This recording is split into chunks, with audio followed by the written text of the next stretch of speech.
Welcome to another edition of One Take Only. This is my fair weather friend, John McClellan.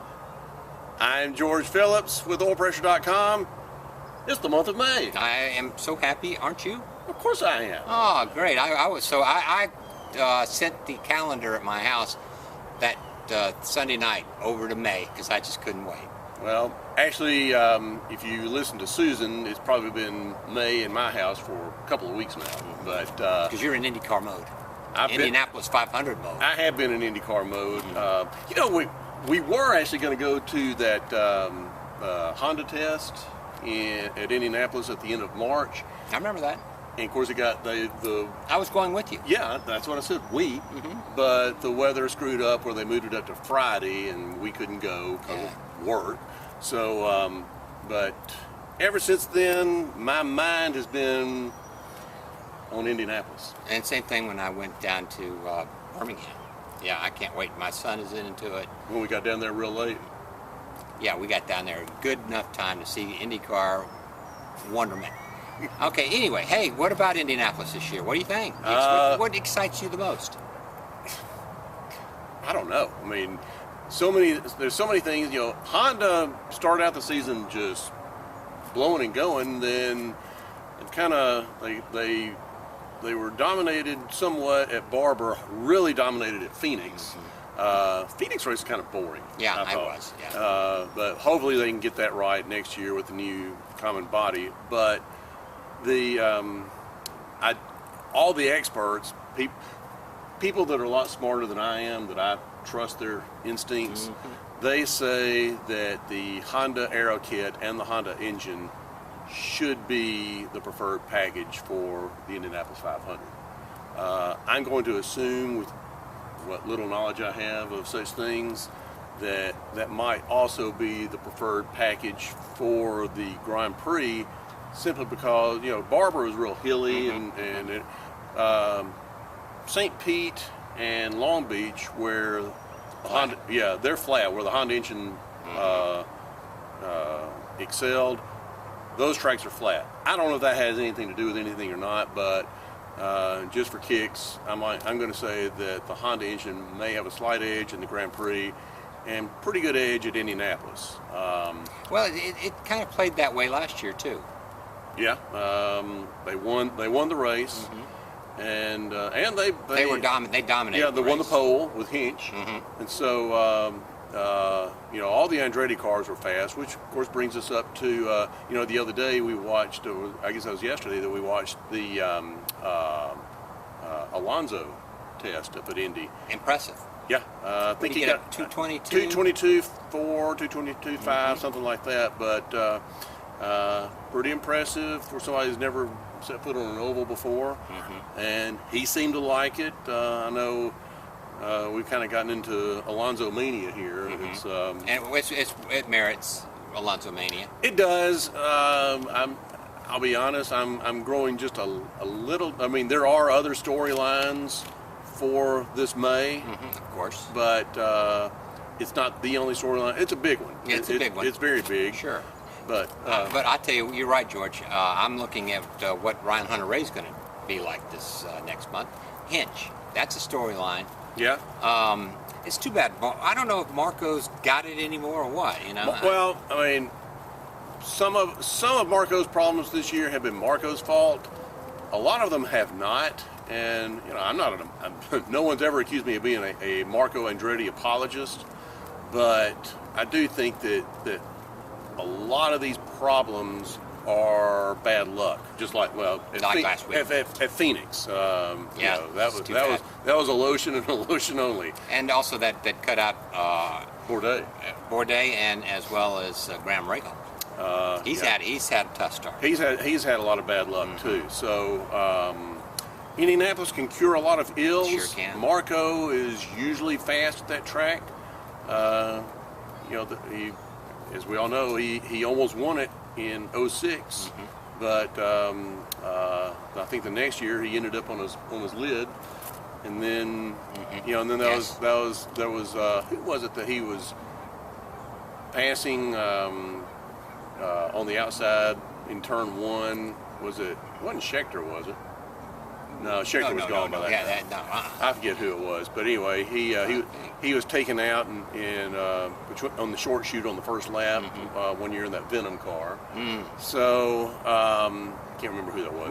Yeah, okay. Yeah. But anyway, I a lot of his problems at Indianapolis have been bad luck.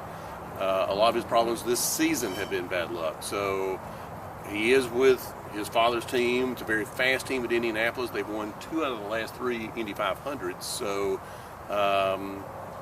Marco, I'm not going to go out on a limb and say he's going to win it, but he should do well. Whether he does or not, who knows? Hey, what about Rossi? Is he going to do well? I think he will. I do too. And I think that's also a tribute to having Brian Herta in his ear.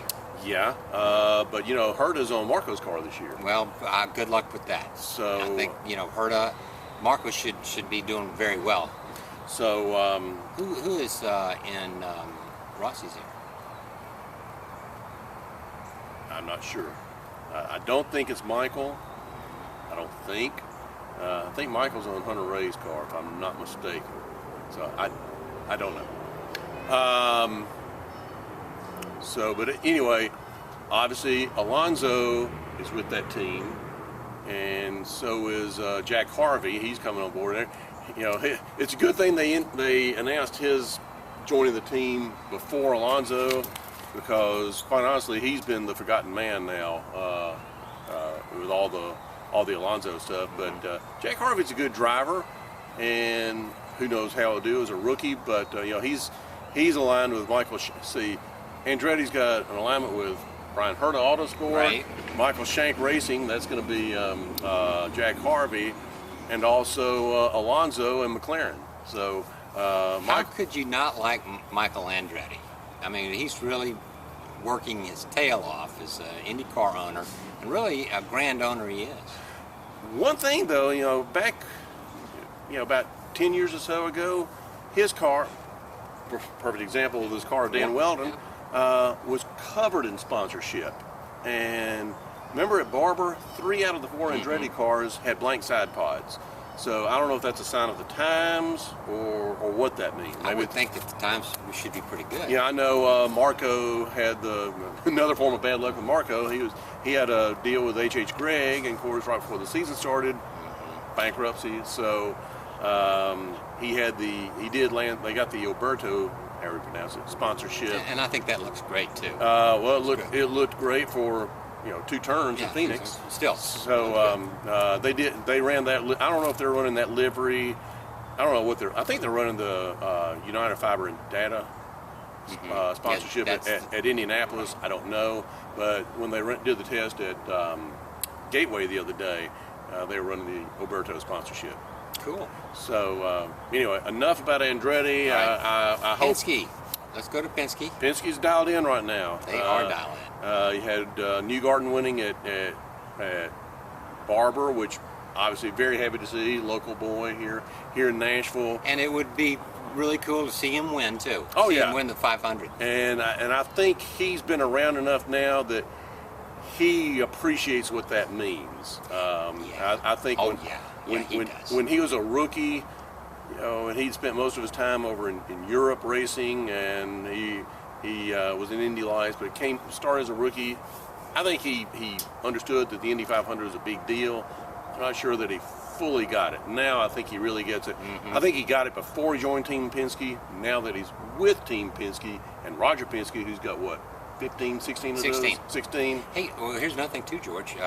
Like the race the other night, the first third, he was fighting Elio for position. Yeah, he is not afraid of anything. He's going for. Yeah, but and he didn't know how he lost the first front wing, but he went through 3 front wings at Phoenix, and but he's fast. I mean, and I'd love to see him win at Indianapolis. I'd love to see Elio win at Indianapolis. The other Team Penske drivers, well, they can wait their turn. Will Power, Montoya will be back for the month of May. I think it's great that we got Montoya in the field as well. Yeah. He's an F1. He won. Yeah. He won an F1. And, but everybody complains about the big 3. Well, you know what? The big three is making up almost half that field. Yeah, and I don't. You got right. 6 cars with Andretti, 5 cars with Penske, and 4 cars with Ganassi. So I mean that's 15 cars right there for the 33 Well, car here's field. another thing too. You've got Carpenter. Hildebrand ran a great race. Oh, he the other did. day. And he is always good at Indianapolis. Yeah, was he on the front row one?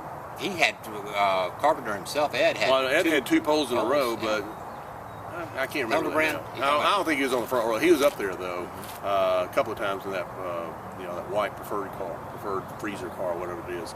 Then you got Schmidt. Schmidt was on the pole last year. Hinch was fast all through the race last year. I forget where he finished. Finished probably around 5th, I'm guessing. Well, Hinch also.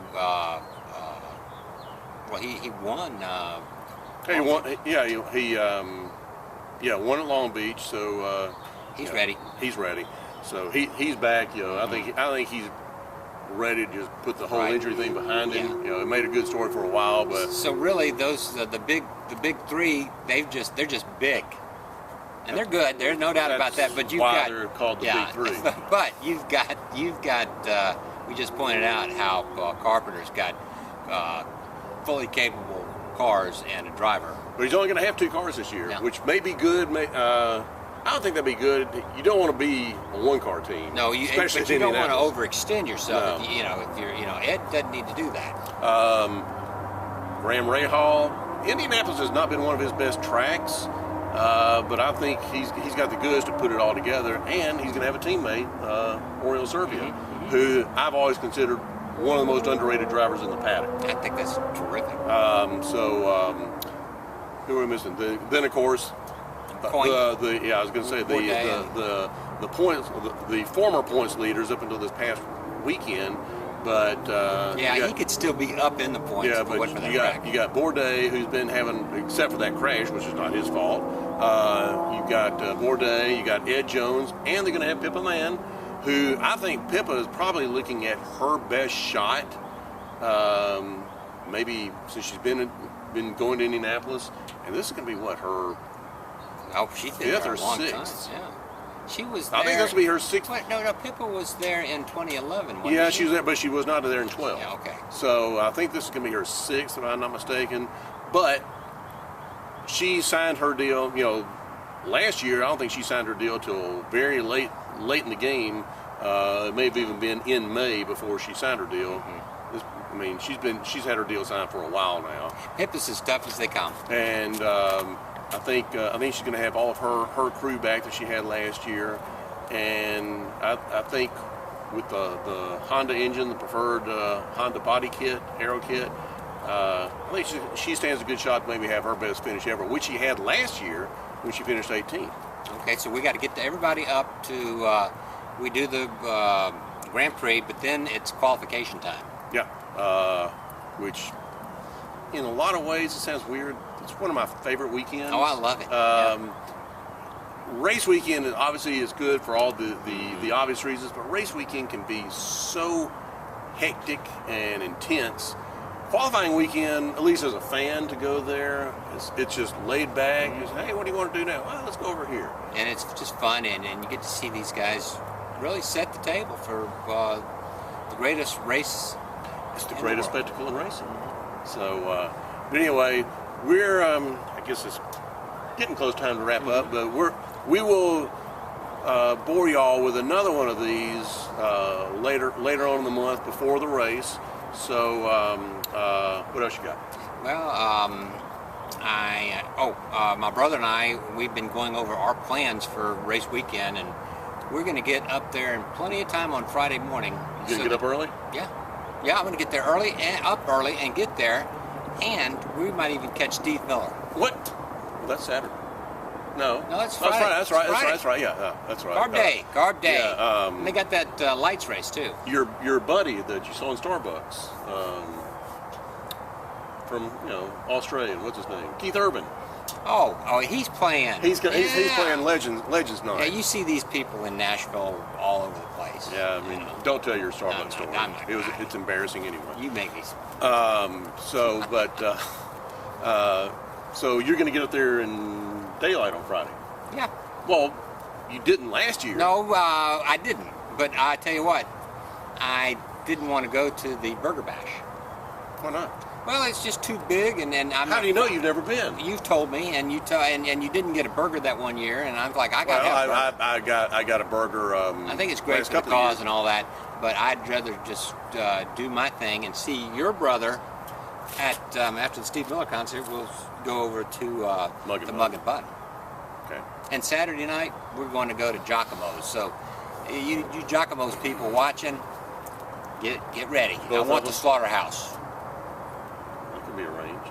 Yeah, okay, it's going to be. And it's the best pizza Anyway. over there on Washington. I'm going to Dawson's. Good.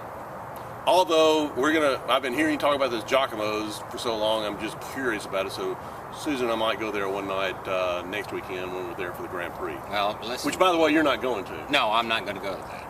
Okay. Matter of fact, that weekend, Jack and Stacy, they all want to go to the Iroquois. So I'm thinking, yeah, okay, I'll The just steeplechase. Yeah, Okay. I'm gonna just I'll DVR the Grand Prix, go to the steeplechase, Okay. Whatever. see the horses run. Anyway, what else you got? Anything? No, that's it. Anything worthwhile? Everything I've got worthwhile is just wrapped up in the month of May. Yeah, same here. But anyway, oh, and by the way, Donald Davis starts back Monday. Oh, that's great. And, And he's not going to be interfered with. no, Oh, the Pacers are out of it. They're The gone. Pacers, that's too bad. So, that's too bad about so, you Pacer fans. So starting Monday, May 8th, it's going to be, and I don't know which order, but it's going to be, I think it's going to be Trackside first and Donald second. But don't hold me to that. that is so cool. I love those I do Donald too, Davis and shows. does not make for a very productive month of May to Mm-hmm. get things done around the house or anything or whatever. But just Those sit and Eddie listen. Sachs stories. I want to hear some Jim Clark this year too. I'm sure you will. Yeah. So anyway, anything else? No, that's it. All right, good. What do you got anything? I've always got stuff. Yeah. No, I'll hold it. Anyway, for John McClellan, I'm George Phillips with oilpressure.com. Thank you for watching.